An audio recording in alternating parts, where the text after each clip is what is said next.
वित्त मंत्री ने कहा है कि 30 जुलाई आधी रात को संसद के सेंट्रल हॉल में पूरे धूमधाम से जीएसटी की लॉन्चिंग होगी, ठीक उसी अंदाज में जैसे 14 अगस्त 1947 को मध्य रात्रि में भारत की आजादी की घोषणा हुई थी। इस जलसे में प्रधानमंत्री, राष्ट्रपति से लेकर तमाम वीवीआईपी शामिल होंगे। लेकिन क्या कारोबारी भी जश्न मनाएंगे? क्या इस बड़े टैक्स रिफॉर्म को लेकर कारोबारियों की तमाम उलझनें सुलझ गई हैं? अगर नहीं तो फिर क्या है इसका रास्ता? इन पर तमाम पहलुओं पर बातचीत करने के लिए आज हमारे साथ हैं जीएसटी का दिमाग कही जाने वाली संस्था जीएसटीएन यानी जीएसटी नेटवर्क के चेयरमैन नवीन कुमार साहब। कारोबारियों का पक्ष रखेंगे सीएआईटी के सेक्रेटरी जनरल प्रवीण खंडेलवाल साहब, और इंडस्ट्री की चिंता आप सबके सामने रखने के लिए हमारे साथ जुड़ेंगे खेतान एंड कंपनी के एसोसिएट डायरेक्टर दिनेश अग्रवाल साहब। तो आप सभी का बहुत बहुत स्वागत है।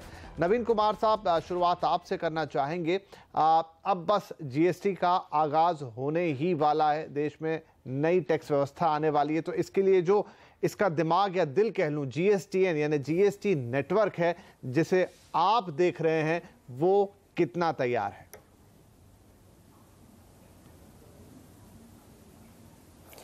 जी, मैं आपको ये बताना चाहता हूँ कि हमारा नेटवर्क जीएसटी के रोल आउट के लिए जो भी प्रारंभिक कार्रवाइयाँ करनी थी वो हम कर चुके हैं, आरंभ कर चुके हैं और बिल्कुल कंक्लूजन पर हैं।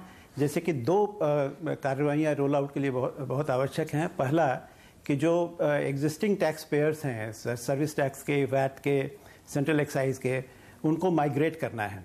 तो 80 लाख जो हमारे टैक्स पेयर्स हैं पूरे देश में, उसमें से लगभग 66 लाख टैक्स पेयर्स का हमारे वेबसाइट पर आकर उन्होंने अकाउंट एक्टिवेट कर लिया है और इन्हें प्रोविजनल सर्टिफिकेट ऑफ रजिस्ट्रेशन हम दे देंगे। तो इस प्रकार से जो एग्जिस्टिंग टैक्स पेयर्स के लिए तैयारी हमारी हो चुकी है, और हम जो लोग बाकी रह गए हैं इसमें से कुछ, उनके लिए हम 25 जून से फिर से वेबसाइट पर पोर्टल खोल रहे हैं ताकि वे आकर के अपना माइग्रेशन कर सके। ये पहली बात है। दूसरी चीज़ जो कि रोल आउट के लिए आवश्यक है कि अगर नए टैक्स पेयर जो कि बिजनेस करना चाहते हैं जीएसटी के समय में और जो अभी किसी वर्तमान टैक्स में रजिस्टर्ड नहीं है, उनके लिए रजिस्ट्रेशन की भी व्यवस्था हम 25 जून से आरंभ कर रहे हैं। तो ये हमारी तैयारी है जीएसटी के रोल आउट के लिए। राइट। तो नवीन साहब, यहाँ पे आपने रजिस्ट्रेशन की प्रक्रिया पूरी कर ली है, 65 लाख का एक आंकड़ा भी आज हमने सुना। लेकिन अब इस जीएसटी नेटवर्क को जो चीज़ें आगे बढ़ाती है, यानी कि जो दूसरे प्रोवाइडर्स होंगे, जो आप एएसपीज खोलेंगे या एप्लीकेशन सर्विस प्रोवाइडर होंगे, उनके लेवल पर क्या अपडेट है? कितने एप्लीकेशंस आए हैं और कितना मामला उनका आगे बढ़ा है? क्योंकि जो बहुत सारे कारोबारी हैं, जो छोटे कारोबारी हैं, वो तो अपना सॉफ्टवेयर शायद ना लगाएं, वो जो आपके सुविधा जीएसपी सुविधा केंद्र है वहीं से उनका काम होगा, तो उनके लिए क्या अपडेट है?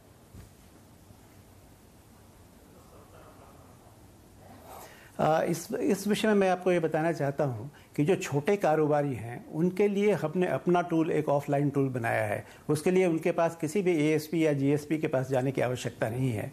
ये ऑफलाइन टूल हमारे वेबसाइट से फ्री डाउनलोड किया जा सकता है, और इसमें टैक्स पेयर जो अपने वैसे टैक्स पेयर जिन्हें बिजनेस टू बिजनेस इनवॉइसेस जो जनरेट करते हैं, उसका विवरण वो इस ऑफलाइन टूल में रख सकते हैं, जो कि एक्सेल शीट पर बेस्ड है, और हमारा ऑफलाइन टूल इस डेटा को वेबसाइट पर अपलोड कर देगा। तो जहाँ तक छोटे और एमएसएमई के जो हमारे बिजनेस पीपल हैं, उनके लिए किसी एएसपी और जीएसपी के पास जाने की आवश्यकता नहीं है। जो जीएसपी और एएसपी हैं, ये वास्तव में जो बड़े बिजनेसेस हैं उनके को फैसिलिटेट करेंगे, जो जीएसटी लॉ का कंप्लायंस करने के लिए। इनके साथ हमने बैठक की है, और वास्तव में जब दिसंबर में जो रूल्स आए थे जीएसटी के, उसके आधार पर हमने एपीआईज वगैरह तैयार करके इन्हें दिए थे। अब जब अप्रैल में अधिनियम पास हुए केंद्रीय सरकार द्वारा, और उसके बाद जो रूल आए उनमें कुछ परिवर्तन हुए हैं, तो वो परिवर्तन हम करके इन्हें हम दे रहे हैं। कुछ हमने एपीआईज के स्पेसिफिकेशंस दे दिए हैं, बाकी कुछ रियल एपीआईज अब हम देने वाले हैं, जिसके बेसिस पर ये उसकी तैयारी कर लेंगे। राइट। चलिए थोड़ा एएसपी जीएसपी पे और चर्चा को आगे बढ़ाएंगे, लेकिन जैसे आपने कहा कि छोटे कारोबारियों के लिए आपके पास ऑलरेडी आपकी वेबसाइट पर एक ऑफलाइन टूल है, जो बहुत अच्छी बात है कि पहले अगर आपको कोई तकलीफ हो रही है, कोई दिक्कत हो रही है, तो ऑनलाइन झंझट में ना पड़े, ऑफलाइन पहले अपना हिसाब तैयार करें और फिर से अपलोड कर लें। प्रवीण खंडेलवाल साहब, क्या आप इसमें कोई इस समय, क्योंकि आप कारोबारियों का प्रतिनिधित्व कर रहे हैं, किस प्रकार की समस्या है या कोई उलझने हैं जो अभी लेके जो आप नवीन कुमार साहब से सीधे यहाँ सवाल पूछना चाहेंगे?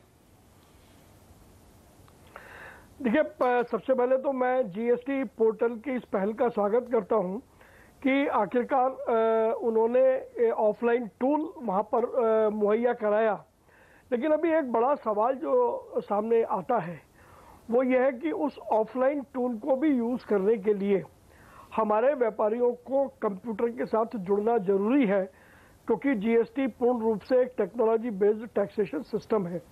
सरकार से भी हम आग्रह कर रहे हैं, मैं नवीन कुमार जी से भी ये कहना चाहता हूं कि हमने ऑफर किया कि जो हमारे पूरे देश भर में ट्रेड एसोसिएशंस के जो ऑफिसेज हैं उनको जीएसटी फैसिलिटेशन सेंटर बनाया जाए, जहां पर वो व्यापारी जिनके पास में कंप्यूटर नहीं है फिलहाल, वो वहां से वो कंप्लायंस कर सके। इसके अलावा मार्केट्स के अंदर भी कंप्यूटर कियोस्क लगाए जाने की आवश्यकता है, ताकि नॉमिनल चार्जेस के द्वारा हम टेक्नोलॉजी की कंप्लायंस कर सकें। तीसरी बात, हमने अपने ट्रेड एसोसिएशंस को भी कहा है कि वो 20, 30, 40 व्यापारियों का एक क्लस्टर बना लें और उस एक क्लस्टर को एक कंप्यूटराइज्ड अकाउंटेंट के साथ जोड़ दें जो उनकी टेक्नोलॉजी कंप्लायंस की चिंता करें। तो निश्चित रूप से यदि आपस में मिलजुल करके हम ऐसा काम करेंगे तो मुझे लगता है कि बहुत जल्दी हम टैक्स कंप्लाइंट भी हो जाएंगे और जो जीएसटी का जो पक्ष है उसको देश में लागू करने का, उस पर भी हम काफी हद तक मुझे लगता है हम सफलता पाने में समर्थ होंगे। राइट नवीन जी, जो प्रवीण साहब जो बातें कर रहे हैं, तो किस हद तक आपको लगता है कि ये फिजिबिलिटी है, और जो छोटे कारोबारियों की इन्होंने समस्या रखी उनके लिए क्या समाधान सोच के रखा है आपने?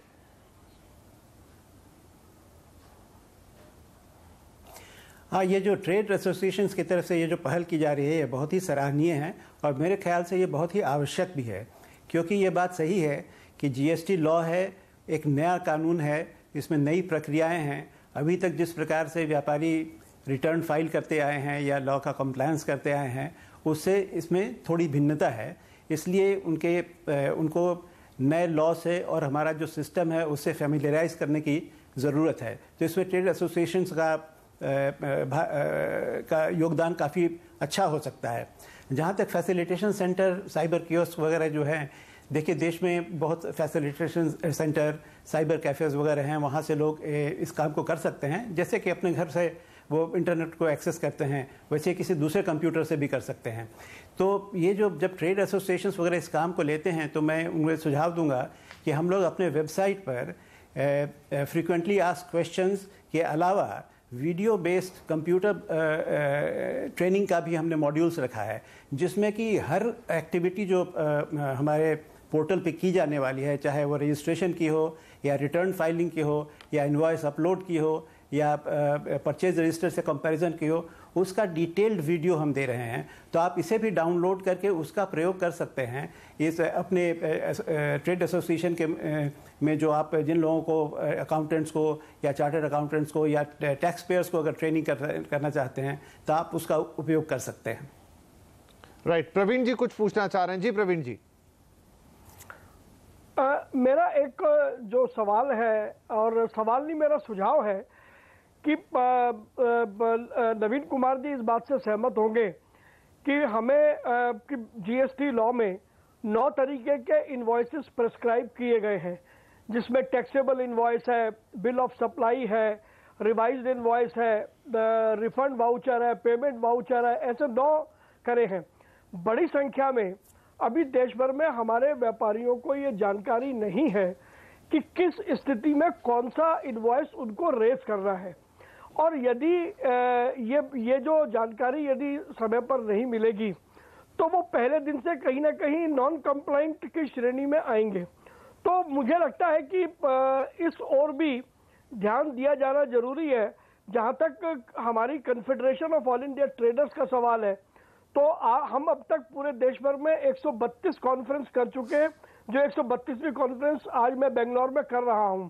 तो हम अपनी तरफ से पूरी कोशिश कर रहे हैं, लेकिन क्योंकि देश बड़ा व्यापक है, जब तक हम उसको इनवॉइस कौन सी रेज करी जाए, किन परिस्थितियों में रेस करी जाए, जब तक हम उसको ये नहीं बताएंगे तब तक ना तो उनको इनपुट मिल पाएगा और ना जीएसटी की प्रक्रिया आगे बढ़ पाएगी। तो मेरी ये आलोचना नहीं है, लेकिन मेरा ये सुझाव है कि इस और गंभीरता से ध्यान दिया जाना बेहद जरूरी है। नहीं, बहुत अच्छा सुझाव है आपका नवीन कुमार साहब। मुझे लगता है कि एक प्रैक्टिकल ये सुझाव दे रहे हैं, हो सकता है कि आपने भी इसकी कोई तैयारी की है, और अगर नहीं है तो क्या इस तरह का कोई प्रावधान रखा जा सकता है एक अवेयरनेस के लिए कि आपको कितने तरह के फॉर्मेट आने वाले हैं?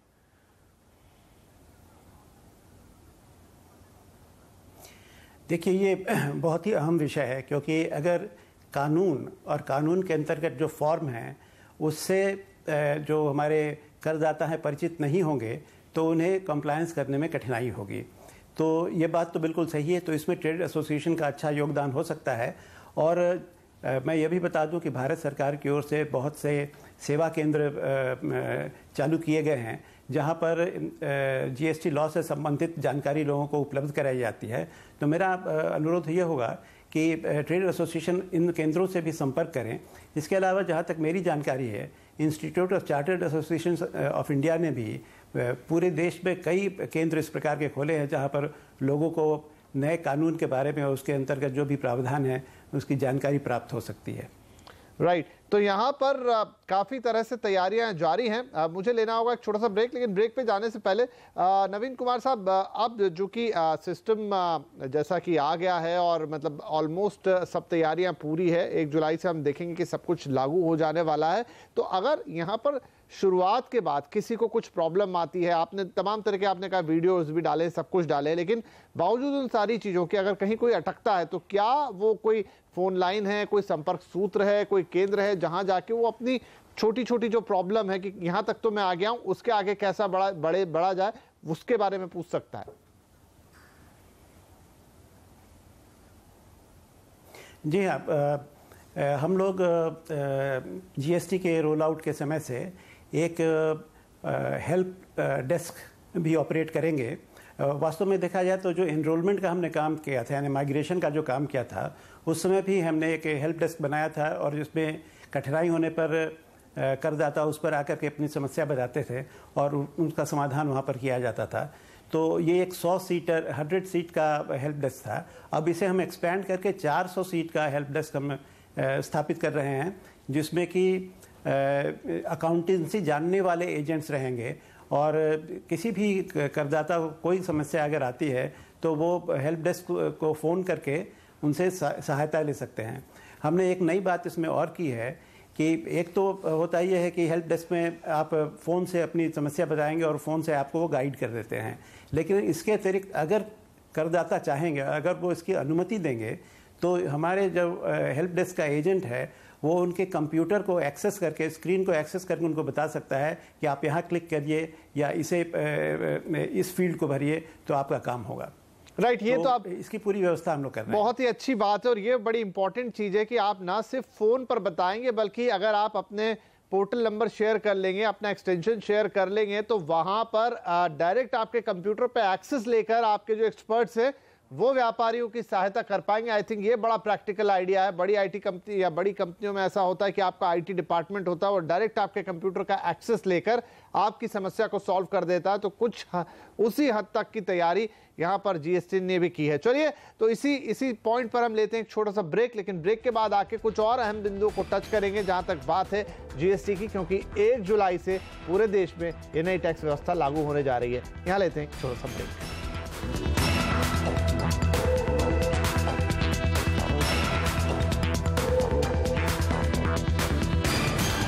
तो 1 जुलाई से देश में लागू हो जाएगी नई टैक्स व्यवस्था, गुड्स एंड सर्विसेज टैक्स यानी जीएसटी, और इसका जो दिल रहेगा या इसका जो दिमाग रहेगा वो है जीएसटीएन नेटवर्क, जिससे पूरा देश जुड़ेगा एक ही टैक्स सिस्टम से। तो जीएसटीएन के चेयरमैन आज हमारे साथ हैं नवीन कुमार साहब, और उनसे हम पूछ रहे हैं कि व्यवस्था कैसे काम करेगी। और अब हमारे साथ जुड़ गए हैं दिनेश अग्रवाल साहब, एसोसिएट डायरेक्टर हैं खैतान एंड कंपनी की, इंडस्ट्री को रिप्रेजेंट करेंगे यहाँ पर।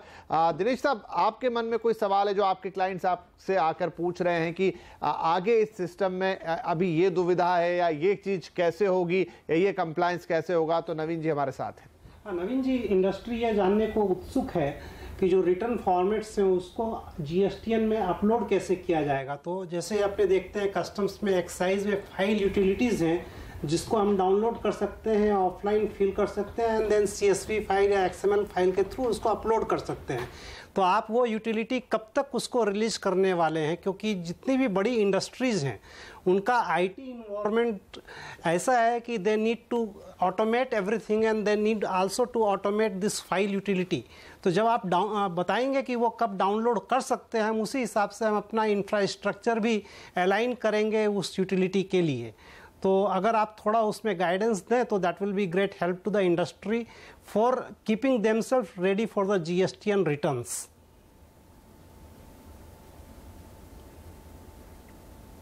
जी हाँ, मैं आपको बताना चाहता हूँ कि ये जो ऑफलाइन यूटिलिटी है ये हमने तैयार कर लिया है, उसकी टेस्टिंग चल रही है।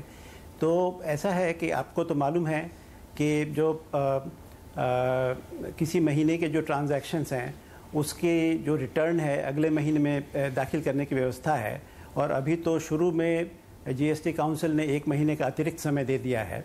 तो हम ये शुरू में जो आवश्यकता होगी जिस एक्टिविटी की रिटर्न फाइल करने के पहले, वो है इनवॉइस डेटा अपलोड करने की, जहाँ पर बिज़नेस टू बिज़नेस जो इनवॉइसेस जनरेट होंगे उन्हें अपलोड करने के लिए इस ऑफलाइन यूटिलिटी का उपयोग किया जा सकता है।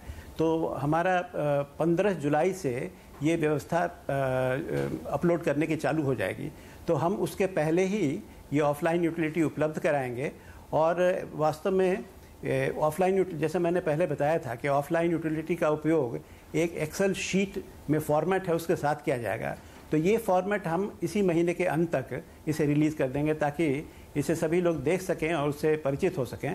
और 15 जुलाई तक ऑफलाइन यूटिलिटी से अपलोड करने की फैसिलिटी उपलब्ध हो जाएगी। दूसरा, लोगों के मन में एक संशय बनी हुई है कि जो GSP सुविधा प्रोवाइडर हैं और ASP, उनका GSTN इन्वायरमेंट में क्या रोल रहेगा।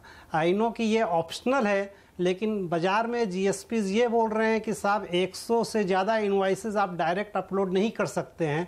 तो ये जो है ये बड़ी संशय की स्थिति है और बहुत सारे GSPs इसी बात पे काफ़ी ज़्यादा मार्केटिंग कर रहे हैं। तो इंडस्ट्री ये जानना चाहेगी कि क्या वो डायरेक्ट चाहे कितना भी इनवॉइसेस हो, कितनी भी बड़ी डाटा हो, डायरेक्टली क्या हम अपलोड कर सकते हैं या एक अमाउंट के बाद में सर्टेनली हमको GSP के पास में ही जाना पड़ेगा।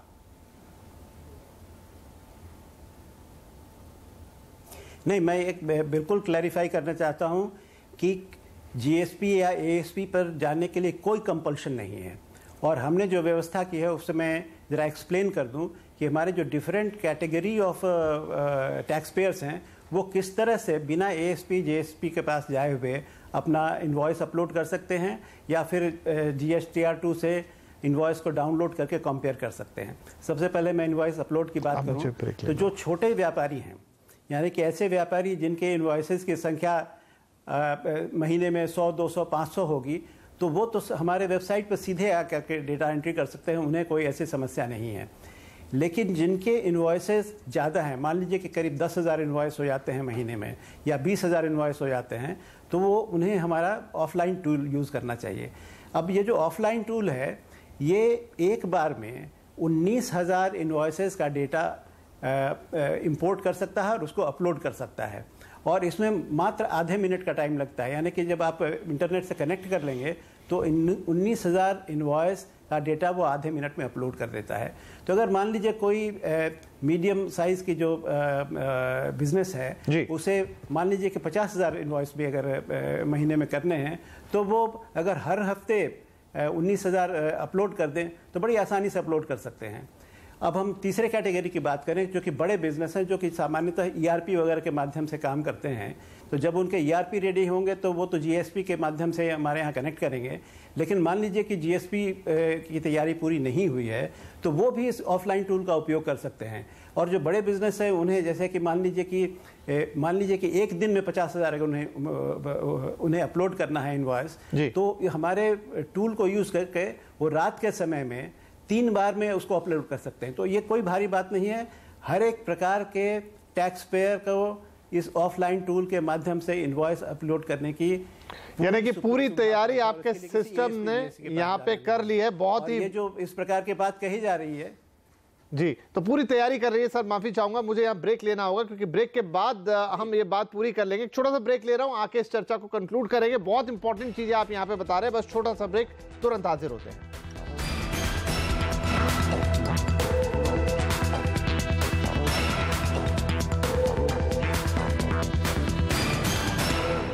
तो जीएसटी से बदलेगी जिंदगी और जीएसटीएन को लेकर इस वक्त व्यापारियों में, कारोबारियों में, इंडस्ट्री में क्या सवाल थे, मन में क्या आशंकाएं थी, आज उसी पर रही चर्चा। नवीन जी, तो क्योंकि अंतिम चरण में है, वक्त बहुत कम है, तो आप जो अपनी बात कह रहे थे वो पूरी कर लें। और साथ में मेरा एक छोटा सा प्रश्न होगा कि क्या आपके नेटवर्क की कोई प्री टेस्टिंग हो चुकी है?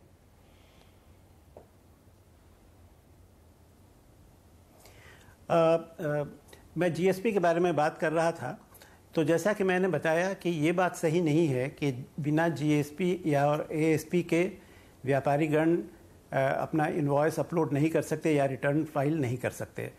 लेकिन मैं ये नहीं कह रहा है कि कहना चाहता कि वे एएसपी या जीएसपी की सुविधाओं का उपयोग ना करें। हमारी अपेक्षा एएसपी जीएसपी से ये है कि हमारे जीएसटी लॉ के कंप्लायंस के लिए जो एसेंशियल एक्टिविटी है, जैसे कि इनवॉइस अपलोड और GSTR two set invoice download और कंपैरिजन, वो इसके अतिरिक्त भी सुविधाएं अपने क्लाइंट्स को देंगे कि वो बैकएंड में वो जैसे कि वो एक इन्वॉइसिंग सिस्टम ऐसा बना के उन्हें दे सकते हैं कि जैसे ही इनवॉइस जनरेट होता है वैसे ही उसका डेटा उस एक्सेल शीट में आकर के बैठ जाए, ताकि वो बाद में उनको अलग से एंट्री ना करना पड़े। या उनके लिए वो एक अकाउंटिंग सॉफ्टवेयर बना दे सकते हैं, या उनके लिए इन्वेंट्री मैनेजमेंट का भी काम साथ साथ कर सकते हैं। तो वो बहुत तरह की सुविधाएं उनको दे सकते हैं जो कि वास्तव में उनके लिए बहुत उपयोगी हो सकती है, इसलिए उनकी सेवाओं का उपयोग वो कर सकते हैं जी। अब उसमें इशू यही है कि जैसे वो तैयारी कर लेते हैं तो उसका उपयोग कर सकते हैं, लेकिन ऐसा नहीं है कि नहीं कर पाएंगे। एएसपी जीएसपी की सुविधाएं उपलब्ध ना हो तो वो जीएसटी लॉ का कंप्लायंस नहीं कर पाए। जी, बहुत शुक्रिया, क्योंकि समय अब समाप्त हो रहा है, इसलिए चर्चा को यहीं रोकना होगा। लेकिन बहुत शुक्रिया आज आप आए, और मुझे लगता है कि प्रवीण खंडेलवाल साहब और दिनेश साहब, आप सभी की जो इंडस्ट्री की, कारोबारियों की जो चिंता थी जीएसटी को लेकर और जीएसटी नेटवर्क को लेकर जो मन में संशय थे, वो काफी हद तक आज दूर हो गए। मैं आप सभी का इस कार्यक्रम में शामिल होने के लिए बहुत शुक्रिया। नमस्कार।